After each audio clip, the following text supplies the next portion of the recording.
নতুন বছরে ভারতীয়দের জন্য বাংলাদেশের ভিসা পাওয়া জটিলতা আরো বেড়েছে। আগের মতো সহজে বাংলাদেশের ভিসা পাচ্ছে না ভারতীয় নাগরিকরা। সংশ্লিষ্টরা বলছে, ভারত বাংলাদেশ দ্বিপাক্ষিক সম্পর্কে সাম্প্রতিক উত্তেজনার প্রভাব পড়েছে ভিসার উপর। বাংলাদেশে যাওয়ার জন্য শীতের সকালে লাইন দিয়ে দাঁড়িয়ে ভিসার জন্য আবেদন জমা দিতে পারছে না পশ্চিমবঙ্গবাসী। ভিসা সেন্টারে ভিসা জমা দিতে না পারায় প্রতিদিন অসংখ্য মানুষ ফিরে যাচ্ছে।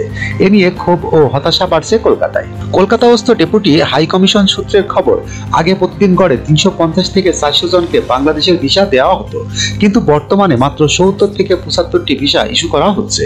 এমনও বলা হচ্ছে, আগামী দিনগুলোতে ভারতীয় নাগরিকদের বাংলাদেশি ভিসা প্রদানের সংখ্যা আরো কমিয়ে আনা হবে, যদিও এ বিষয়ে মিশনের কোনো কর্মকর্তাই মুখ খুলতে চাননি।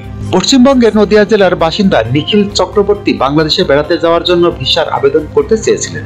দীর্ঘ সময় লাইনে দাঁড়িয়েও ভিসার আবেদন জমা দিতে না পারায় হতাশ তিনি। নিখিল বলেন, অনেকক্ষণ লাইনে দাঁড়িয়ে রয়েছি, কিন্তু এখন আমাদের জানিয়ে দেওয়া হলো ভিসা জমা দেওয়ার স্লট শেষ, আর কোনো আবেদন জমা নেওয়া হবে না। বাংলাদেশের ভিসা সেন্টার জানিয়েছে তাদের কিছুই করার নেই। বাংলাদেশ সরকারের পক্ষ থেকে প্রতিদিনের জন্য নির্দিষ্ট স্লট ঠিক করা আছে, তার বাইরে যাওয়া সম্ভব নয়। এ কারণেই এমন সমস্যা দেখা দিয়েছে। যখনকার খবর তখনই দেখতে চোখ রাখুন সুন 24 টিভিতে। চ্যানেলটি সাবস্ক্রাইব করুন।